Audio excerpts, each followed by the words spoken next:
The music stopped. 50,000 people froze. Michael Jackson stood at the edge of the stage, his fedora casting a shadow over his face.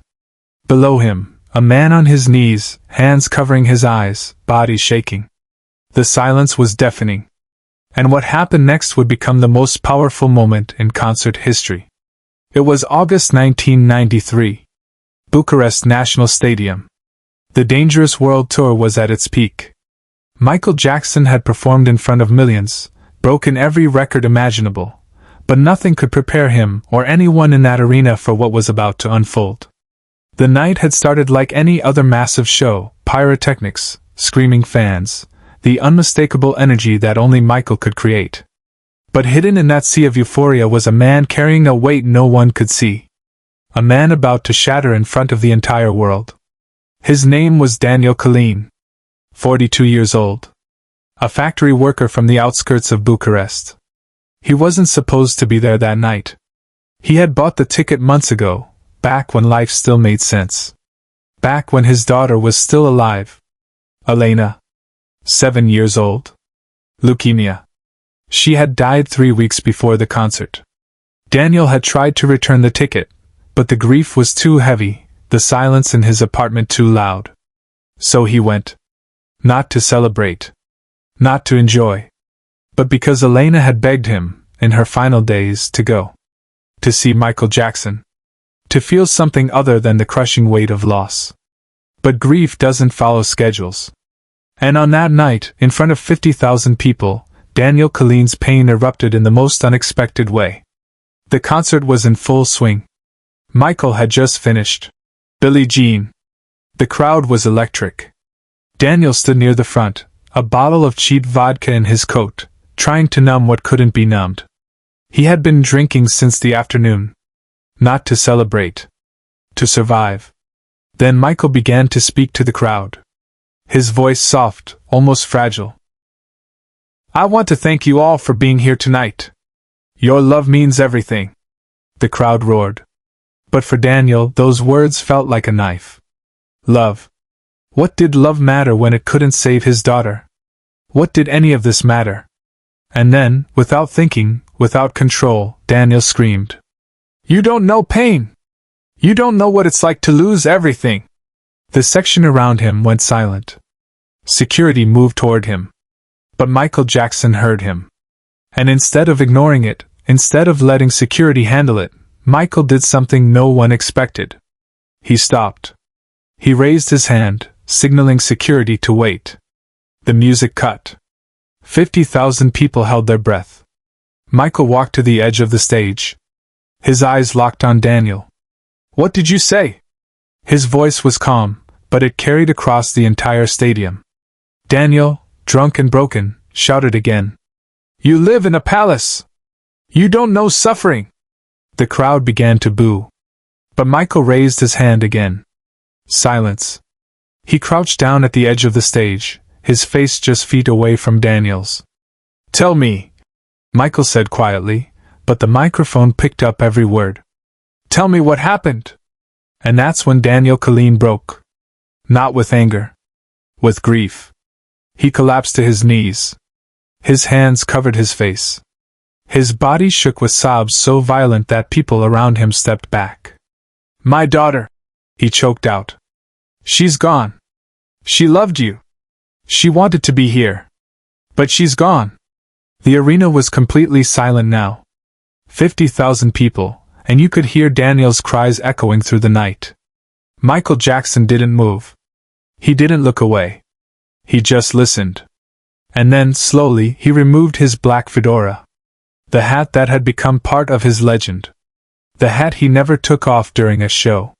He held it in his hands, looked at it for a moment, and then extended it toward Daniel. This is for her, Michael said, his voice breaking. This is for Elena. Daniel looked up, his face streaked with tears, confusion and disbelief in his eyes. Michael leaned further down, close enough that only Daniel could hear the next words. But the microphone caught fragments. She's still with you. She's here right now. And she wants you to live. The crowd erupted. Not in cheers. In tears. Thousands of people openly crying, watching this moment of raw humanity unfold in front of them. Security had stopped moving. The band stood frozen. Even the crew backstage was wiping their eyes. Subscribe now, because what happens next will show you why Michael Jackson wasn't just an entertainer. He was something more. Michael Jackson stood up, still holding Daniel's gaze. Then he did something no one expected. He began to sing. Not a high-energy hit. Not a dance number. He sang, "Gone Too Soon," a song he had written for a young friend who had died of AIDS. The lyrics about life being too brief, about love that transcends death, about memories that never fade. As he sang, Daniel held the fedora against his chest like it was the most sacred thing in the world. Tears streamed down his face, but this time, they weren't just tears of grief. They were tears of release. Of being seen. Of being heard. Michael never looked away from him. Not once. It was as if, in that moment, the 50,000 people didn't exist. It was just Michael and Daniel. Two people connected by loss. When the song ended, Michael walked backstage. The crowd thought the moment was over. But it wasn't. 5 minutes later, Michael returned. In his hands was a white rose and a small envelope. He walked back to the edge of the stage and handed both to Daniel. "Open it later," Michael said. "When you're ready." Inside the envelope was a handwritten note. It read, "Elena's love lives in you. Don't let grief kill what she left behind. Live for her. Shine for her. Be the father she was proud of. You are not alone. MJ." But the story doesn't end there. Because what Michael Jackson did after that concert would change Daniel's life forever. What most people don't know is that Michael Jackson didn't just walk away after the show ended.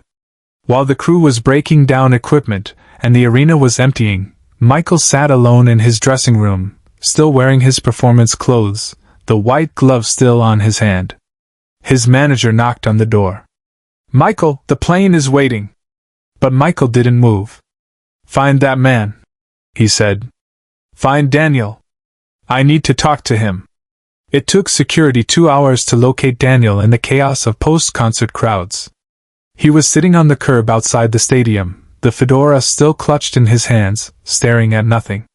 When security approached him, he thought he was in trouble. That they were going to take the hat back. Instead, they said, "Michael wants to see you." Daniel was led through back corridors, past equipment cases and crew members packing up. His hands were shaking. His mind couldn't process what was happening. And then he was standing in front of a dressing room door. It opened. And there was Michael Jackson, no longer the larger-than-life performer, but just a man, sitting on a couch, looking exhausted and deeply human. "Sit down," Michael said gently. Daniel sat. For a long moment neither spoke. Then Michael said, "I lost someone too. Someone I loved very much. And for a long time, I thought the pain would destroy me. But then I realized something. The pain isn't the enemy. It's proof that the love was real." Daniel's eyes filled with tears again. Michael continued, "Your daughter wanted you here tonight because she knew music heals. Not the fame. Not the spectacle. The connection. The feeling that you're not alone." He paused, then reached into a drawer and pulled out a photograph. It showed a young boy smiling, wearing a hospital gown. His name was Ryan White. He died of AIDS when he was 18. He was my friend. And when he died, I wanted to quit everything. But then I thought, what would honor him more? My silence or my voice? Michael handed Daniel a card with a phone number written on it. "This is a counseling center I support. They help people who've lost children. Call them. Not today. Not tomorrow. But when you're ready. Because Elena would want you to heal. And I want to help you do that." After the show, Michael's team contacted Daniel. They arranged for him to visit a grief counseling center that Michael personally funded. For months, Daniel received therapy, support, and slowly, painfully, began to rebuild his life. He stopped drinking. He started volunteering at a children's hospital in Bucharest, reading stories to sick kids, many of them fighting the same disease that took Elena. Years later, Daniel would say in an interview, "Michael Jackson didn't just give me a hat. He gave me permission to live again. He showed me that grief doesn't have to be the end. It can be the beginning of something meaningful." The fedora Michael gave him that night? Daniel never sold it. Never displayed it. He kept it in a small box, wrapped in Elena's favorite blanket. And once a year, on the anniversary of her death, he would take it out, hold it, and remember the night a global superstar stopped his show to see him. To really see him. But there's another part of this story that few people know. In 1995, 2 years after that night in Bucharest, Daniel received an unexpected phone call. It was from Michael's assistant. "Michael wants to know how you're doing," she said. Daniel was shocked. He thought Michael had forgotten about him. After all, Michael Jackson met thousands of people every year. Why would he remember one broken man from a concert 2 years ago? But Michael did remember. And not only that, he had been following Daniel's progress through the counseling center. When he heard that Daniel had started volunteering at the children's hospital, Michael sent him something. A package arrived at Daniel's apartment. Inside was a framed gold record of "Gone Too Soon," with an inscription. "For Daniel, who teaches children that grief can become grace.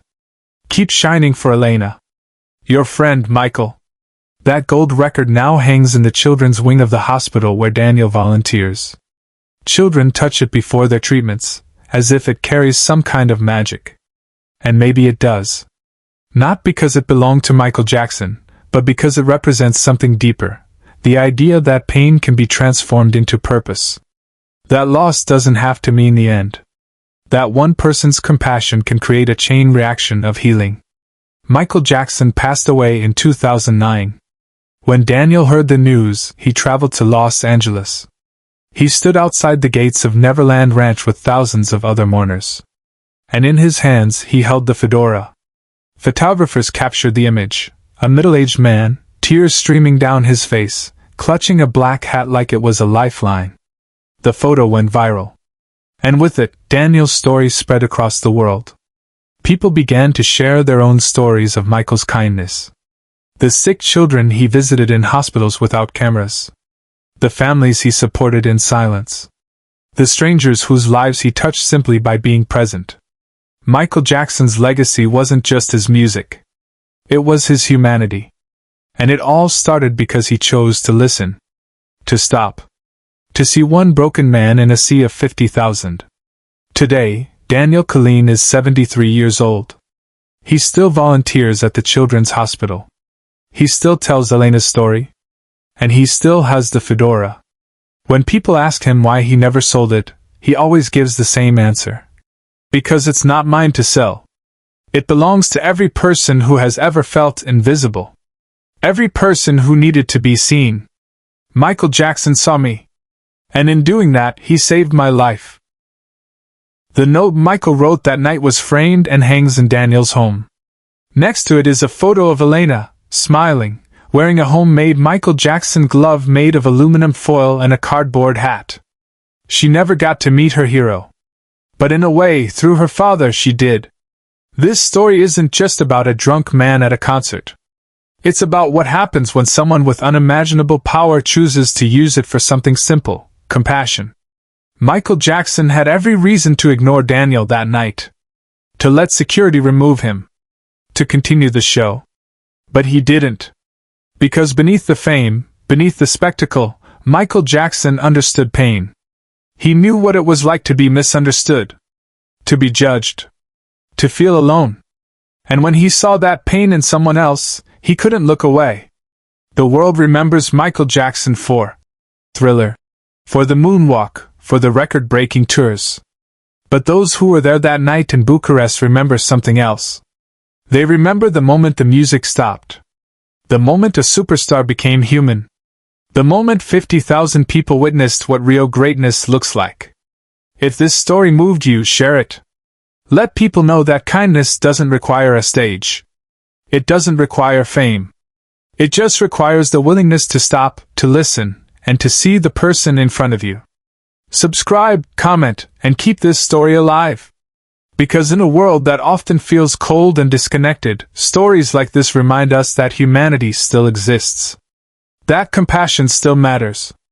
That one moment of grace can change everything. Michael Jackson is gone. But the fedora remains. The note remains. And most importantly, the lesson remains: never be too busy, too important, or too distracted to see someone in pain. Because you never know when your moment of kindness might be the thing that saves a life.